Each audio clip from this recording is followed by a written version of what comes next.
Hello friend, welcome to all of you on my YouTube channel.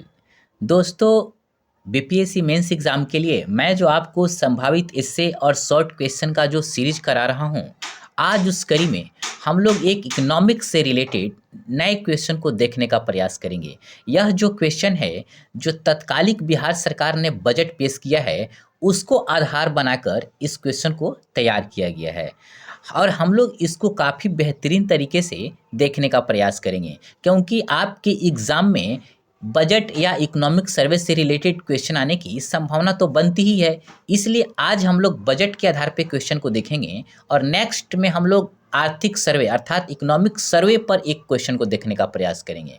हम लोग इस question का आंसर इस तरीके से करेंगे कि यदि आपको इसके आधार पे शॉर्ट क्वेश्चन भी आ जाए तो इसी में से आप मतलब तोड़ मरोड़ कर उसका भी आंसर दे सकते हैं। तो चलिए आज का क्वेश्चन हम लोग देखते हैं क्या है। देखिए, हमारा क्वेश्चन है बिहार बजट 2025-26 के प्रमुख विशेषताओं को बताइए। यह स्पष्ट कीजिए कि यह बजट बिहार के विकास में किस प्रकार से उपयोगी साबित होगा। देखिए, इसको लिखना कैसे है। सबसे पहले आप भूमिका बता देंगे, उसके बाद इसके जो प्रमुख विशेषता है अर्थात प्रमुख जो प्रावधान है उसको बता देंगे और फिर बताएंगे कि यह जो प्रमुख विशेषता है चाहे यह प्रमुख प्रावधान जो किया गया है यह कैसे बिहार के विकास में मतलब योगदान देगा या कैसे उपयोगी साबित होगा। इतना बताने के बाद फिर आप इसकी कुछ चुनौतियों को बता देंगे कि क्या चुनौतियां हैं इसके मतलब मार्ग में, मतलब थोड़ी मतलब क्या बाधाएं हैं। उसको बताने के बाद आप एक अच्छा निष्कर्ष लिख देंगे तो आपका आंसर हो जाएगा। तो चलिए देखते हैं इसका। सबसे पहले भूमिका में आप क्या लिखेंगे। बिहार सरकार ने वित्तीय वर्ष 2025-26 के लिए 3.17 लाख करोड़ रुपए का बजट प्रस्तुत किया है। अब देखिए, सबसे पहले ना आप बजट को समझिए कि बजट क्या होता है। अब देखिए, बजट सरकार का एक वित्तीय दस्तावेज होता है जिसके माध्यम से सरकार वित्तीय वर्ष के लिए जो आय व्यय मतलब आने वाले समय के लिए आय और व्यय का अनुमान प्रस्तुत करती है और यह सरकार को एक प्रकार से अपनी प्राथमिकताओं को निर्धारित करने तथा संसाधनों का उचित आवंटन कैसे हो इसके लिए वह सहायता करता है। यह बजट आप समझ गए कि बजट क्या होता है। अब देखिए, यहाँ पे मैंने 3.17 लाख मतलब 3.17 लाख लिखा है, लेकिन एग्जैक्ट फिगर यह है 3,16,895.02। लेकिन मैंने एग्जैक्ट फिगर नहीं लिखकर लगभग में लिखा है। आप भी इसको लगभग में ही लिखिएगा, इतना लिखने की कोई आवश्यकता नहीं है। जब भी आप लिखेंगे मेंस के आंसर में इसको एग्जैक्ट फिगर में ना लिखकर आप इसको मतलब एक लगभग अराउंड में लिख देंगे। तो मैंने 3.17 लाख लिखने का प्रयास किया है। तो चलिए देखते हैं। जो राज्य के समग्र विकास को ध्यान में रखते हुए तैयार किया गया है। इस बजट में शिक्षा, स्वास्थ्य, महिला सशक्तिकरण, कृषि और बुनियादी ढांचे पर विशेष ध्यान दिया गया है। अब देखिए, आपके दिमाग में आ रहा होगा बुनियादी ढांचा एक टर्म है। अब देखिए, बुनियादी ढांचा में ना इंफ्रास्ट्रक्चर आते हैं, जैसे सड़क हो गया, पुल हो गया, बिजली हो गया, संचार सुविधा हो गया, पानी हो गया।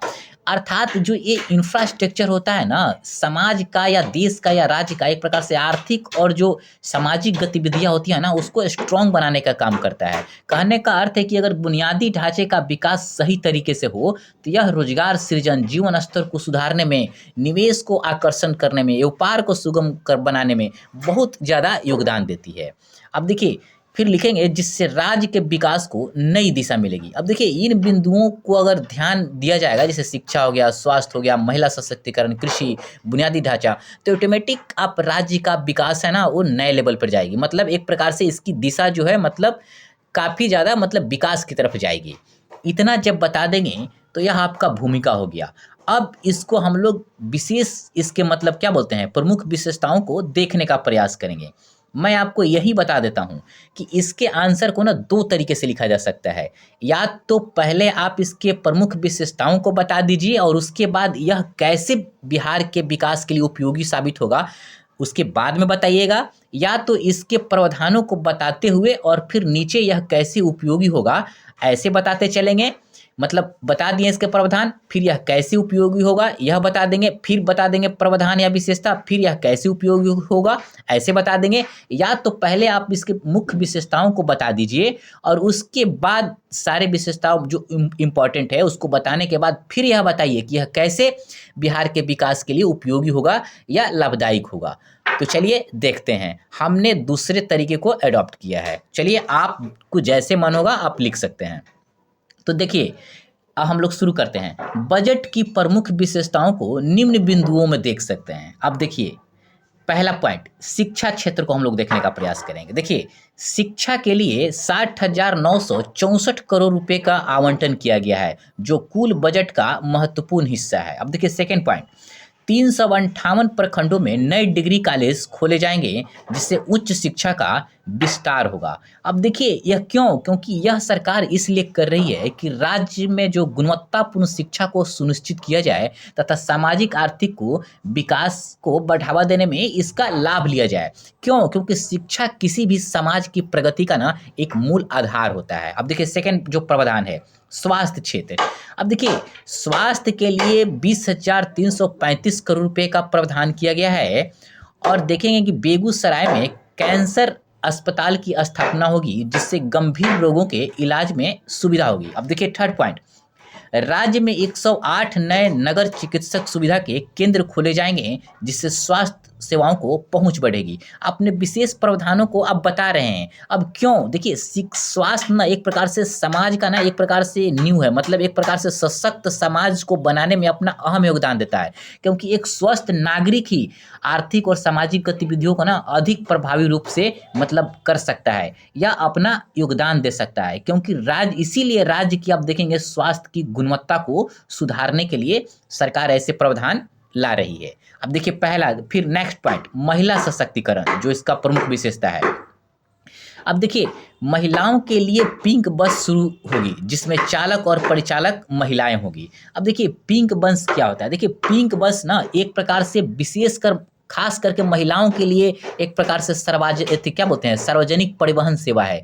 मतलब इसका उद्देश्य है कि उनकी जो मतलब यात्रा हो ना सुरक्षित और सुविधाजनक हो, इसलिए मतलब पिंक बस सेवा शुरू करने का मतलब प्रयास किया गया है। इससे क्या होगा कि एक प्रकार से महिलाओं के अंदर ना एक प्रकार से आत्मनिर्भरता और सुरक्षा का एक प्रकार से भावना आएगा और एक कहीं ना कहीं एक प्रकार से आप देखेंगे महिला सशक्तिकरण के दिशा में एक प्रकार से महत्वपूर्ण कदम होगा। नेक्स्ट, कामकाजी महिलाओं के लिए छात्रावास बनाए जाएंगे। अब देखिए बहुत ऐसे महिलाएं हैं कामकाजी जिनको रहने के लिए मतलब समस्याओं का सामना करना पड़ता है, उनके लिए छात्रावास बनाए जाएंगे जो सस्ता हो और सुलभ हो, जिससे उनको समस्या का सामना ना करना पड़े। नेक्स्ट जो मतलब विशेषता है, मतलब देखिए महिला पुलिसकर्मियों की संख्या बढ़ाई जाएगी और उनकी पोस्टिंग घर के पास करने की सुविधा दी जाएगी। अब देखिए इससे क्या होगा, अब इससे क्या होगा कि इनको जब मतलब महिलाओं की जब संख्या बढ़ाएंगे तो महिलाओं की संख्या बढ़ाने से होगा कि महिलाओं से रिलेटेड जो भी मतलब अपराध होते हैं या जो भी मतलब ऐसी समस्याएं आती है तो एक प्रकार से संवेदनशीलता बनी रहेगी। और जब उनको आप घर के पास मतलब पोस्टिंग या उनको मतलब वहाँ स्थापित करेंगे तो कहीं ना कहीं इनके अंदर भी एक विश्वास मतलब होगा और एक प्रकार से आप देखेंगे कि समाज में लैंगिक समानता को ना बढ़ावा मिलेगा और इससे महिला सशक्तिकरण को एक तरह से मजबूती मिलेगी। अब देखिए नेक्स्ट जो विशेषता है, कृषि एवं ग्रामीण विकास। अब देखिए इसमें क्या है, अब देखिए 1289 करोड़ रुपए से कृषि बाजारों का आधुनिकीकरण किया जाएगा। अब देखिए नेक्स्ट लिखेंगे, किसानों की आय बढ़ाने के लिए मूंग और अरहर जैसी दलहन फसलों की न्यूनतम समर्थन मूल्य पर खरीद की जाएगी। अब देखिए क्यों, अब देखिए कृषि और जो है ना कृषि एक प्रकार से आप देखेंगे ग्रामीण विकास की जो अर्थव्यवस्था का ना एक प्रकार से रीढ़ होता है, क्योंकि बिना कृषि के ग्रामीण समाज की आप कल्पना कभी भी नहीं कर सकते हैं। इसीलिए इस क्षेत्र में यदि निवेश गवर्नमेंट करेगी तो किसानों की आय बढ़ेगा, कृषि उत्पादकता में सुधार होगी और ग्रामीण क्षेत्रों में एक प्रकार से रोजगार सृजन में मदद मिलेगी। इसीलिए सरकार देखेंगे आप इसको मतलब नए तरीके से मतलब इसको डेवलप करने का प्रयास कर रही है। आप देखेंगे 21 बाजार समितियों को गवर्नमेंट आधुनिकीकरण करने का प्रयास कर रही है। फिर देखिए अब नेक्स्ट बताएंगे बुनियादी ढांचा एवं परिवहन।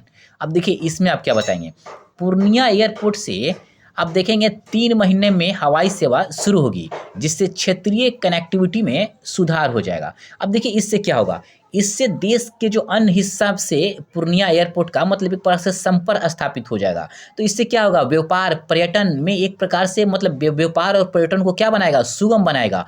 और इस क्षेत्र का एक प्रकार से विकास मतलब ज़्यादा मतलब बेहतरीन तरीके से संभव हो पाएगा। अब नेक्स्ट आप बताएंगे कि राजगीर, सुल्तानगंज, रक्सौल, मधुबनी सहित 8 नए ग्रीनफील्ड एयरपोर्ट बनाए जाएंगे। अब देखिए ग्रीनफील्ड एयरपोर्ट क्या होता है, मतलब ग्रीनफील्ड एयरपोर्ट क्या होता है, आप इसको समझिए। देखिए ग्रीनफील्ड एयरपोर्ट वह होता है जिसे बिल्कुल नई जगह पर, जहां पहले से कोई भी हवाई अड्डा नहीं होता है, मतलब दम जीरो से, वहां कोई ऐसा मतलब था ही नहीं, जीरो से बनाया जाता है। इसका उद्देश्य क्या होता है, नए क्षेत्रों में हवाई सुविधाओं का एक प्रकार से मतलब नया मतलब जो नया क्षेत्र होता है वहाँ पे सुविधाएं प्रदान करना, और बाकी जो राज्य में मतलब हवाई अड्डे हैं वहाँ पे भीड़ को कम करना। मतलब ग्रीनफील्ड एयरपोर्ट का अर्थ समझ गए कि बिल्कुल नए तरीके से जहाँ पे कोई हवाई अड्डा नहीं हो विकास करना। अब देखिए जिससे राज्य में हवाई यातायात का एक प्रकार से विस्तार होगा। अब देखिए हम लोगों ने बजट के प्रमुख विशेषताओं को बता दिया, अर्थात जो बजट के प्रमुख प्रावधान हैं उसको हमने बता दिया कि गवर्नमेंट इसके लिए क्या क्या कर रही है, और गवर्नमेंट क्या क्या कर रही है, कितना पैसा निवेश कर रही है। इसको बताने के बाद अब हम बताएंगे कि यह कैसे बिहार के विकास को उच्चतर लेवल पर ले जाएगा, अर्थात बिहार इससे कैसे लाभान्वित होगा, या यह बजट कैसे मतलब बिहार के विकास को योगदान करेगा। अब इस संदर्भ में हम लोग आंसर को देखने का प्रयास करेंगे, जो आंसर का सेकेंड पार्ट है। तो चलिए देखते हैं। अब देखिए बिहार के विकास में इस बजट के योगदान को निम्न संदर्भों में देख सकते हैं। अब देखिए क्या बताएंगे। पहला, अब देखिए शिक्षा में जो गवर्नमेंट निवेश कर रही है तो यह कैसे मतलब उपयोगी होगा बिहार के विकास में। तो चलिए इस संदर्भ में देखते हैं। नए डिग्री कॉलेज की स्थापना से युवाओं को उच्च शिक्षा के अवसर मिलेंगे, जिससे राज्य की साक्षरता दर में वृद्धि होगी और रोजगार के नए अवसर सृजित होंगे। आप इसको ऐसे समझिए, अगर शिक्षा में बड़े पैमाने पर गवर्नमेंट निवेश करेगी तो क्या होगा, साक्षरता बढ़ेगा, और जब साक्षरता बढ़ेगा तो इससे क्या होगा, एक कुशल कार्यबल का विकास होगा जिसके अंदर स्किल होगा, और यह रोजगार का नया अवसर सृजित करेगा, और कहीं ना कहीं यह आर्थिक विकास की गति को काफ़ी तेज करने का काम करेगा। इसीलिए गवर्नमेंट शिक्षा में बड़े पैमाने पर निवेश कर रही है, अर्थात करने का प्लान भी बना रही है। बजट में ऐसे प्रावधान उन्होंने किया भी है। इस दृष्टिकोण से यह एक प्रकार से बिहार के विकास में अपना अहम योगदान देगा। अब देखिए सेकंड, जो स्वास्थ्य सेवाओं का विस्तार, अर्थात गवर्नमेंट जो कर रही है, इसमें जो निवेश कर रही है, इसके लिए जो विशेष प्रावधान की है, यह कैसे बिहार के विकास को मतलब लाभान्वित करेगा या योगदान करेगा। तो चलिए इसको देखते हैं। नए अस्पतालों और चिकित्सा केंद्रों की स्थापना से स्वास्थ्य सेवाओं की पहुंच बढ़ेगी, जिससे नागरिकों का स्वास्थ्य सुधरेगा और उनकी उत्पादकता में वृद्धि होगी। अब देखिए कैसे, देखिए अस्पताल और चिकित्सा केंद्र का यदि स्थापना आप ज़्यादा बड़े पैमाने पर करेंगे तो इससे क्या होगा, लोगों की पहुंच बनेगी वहां तक, और जो स्वास्थ्य का जो मतलब गुणवत्ता है, मतलब चिकित्सा का, उसका गुणवत्ता में क्या होगा, सुधार होगा। और जब किसी को मतलब जल्दी ही मतलब नज़दीक में ही अगर ऐसी सुविधा मिलेगी तो इससे क्या होगा, उनकी जो रोग से रिलेटेड समस्या है, चाहे जो परेशानियां हैं, उनको मतलब जल्दी एक प्रकार से निदान प्राप्त होगा। और हमारे राज्य में वैसे भी जनसंख्या ज़्यादा है तो इसकी विस्तार करना बहुत ही आवश्यक है। और यदि स्वास्थ्य सेवाओं का विस्तार करेंगे तो लोग यदि स्वस्थ हों, कहते हैं ना कि हेल्थ इज वेल्थ, मतलब अगर स्वास्थ्य सही रहेगा तभी वे लोग मतलब अधिक मतलब क्या बोलते हैं, सक्षम तरीके से बिहार की अर्थव्यवस्था को आगे ले जाने में अपना योगदान देंगे। अब नेक्स्ट देखिए, महिला सशक्तिकरण, मतलब महिला सशक्तिकरण के लिए जो बिहार सरकार बजट में जो प्रावधान की है वो कैसे राज्य के लिए उपयोगी होगा। तो चलिए इस दृष्टिकोण से हम लोग देखते हैं। देखिए महिलाओं के लिए विशेष योजनाओं से उनकी सामाजिक और आर्थिक स्थिति में सुधार होगा, जिससे समाज में उनकी भागीदारी बढ़ेगी। अब देखिए कैसे, देखिए महिलाएं के लिए जो भी योजना किया गया है, जैसे पिंक बस सेवा, और चाहे उनकी सुरक्षा और स्वतंत्रता से संबंधित, तो इससे क्या है ना कहीं एक प्रकार से उनको ना मतलब एक प्रकार से आत्मनिर्भर होने में बहुत ज़्यादा योगदान मतलब उनको मिलेगा। और जब महिलाएं आत्मनिर्भर होगी तो वह समाज भी एक प्रकार से सुदृढ़ होगा, मजबूत होगा। और जब समाज और मतलब क्या बोलते हैं, मतलब वह खुद सुदृढ़ होंगे तो कहीं न कहीं बिहार की या राज्य की अर्थात आप कह सकते हैं देश की अर्थव्यवस्था में भी अपना यह हम योगदान देगी। क्योंकि देखिए दुनिया की आधी आबादी महिला है, तो इन आबादी को सशक्तिकरण करना बहुत ही ज़रूरी है। क्योंकि इसलिए भी कि वह खुद भी अपने को आत्मनिर्भर बनाएँ और अपनी योगदान से राज्य और देश को भी सशक्त करें। अब देखिए नेक्स्ट पॉइंट, अब आप समझ गए कि इस दृष्टिकोण से वह बिहार के विकास में अपना योगदान देंगे। अब नेक्स्ट पॉइंट, कृषि का विकास। मतलब बिहार गवर्नमेंट ने जो बजट में जो कृषि के विकास से रिलेटेड जो प्रावधान किए हैं अर्थात जो इसके में निवेश के काम कर रही है उससे मतलब कैसे लाभान्वित होगा मतलब बिहार। तो देखिए कृषि बाजारों के आधुनिकीकरण और एमएसपी पर फसलों की खरीद से किसानों की आय में वृद्धि होगी जिससे ग्रामीण अर्थव्यवस्था मजबूत होगी।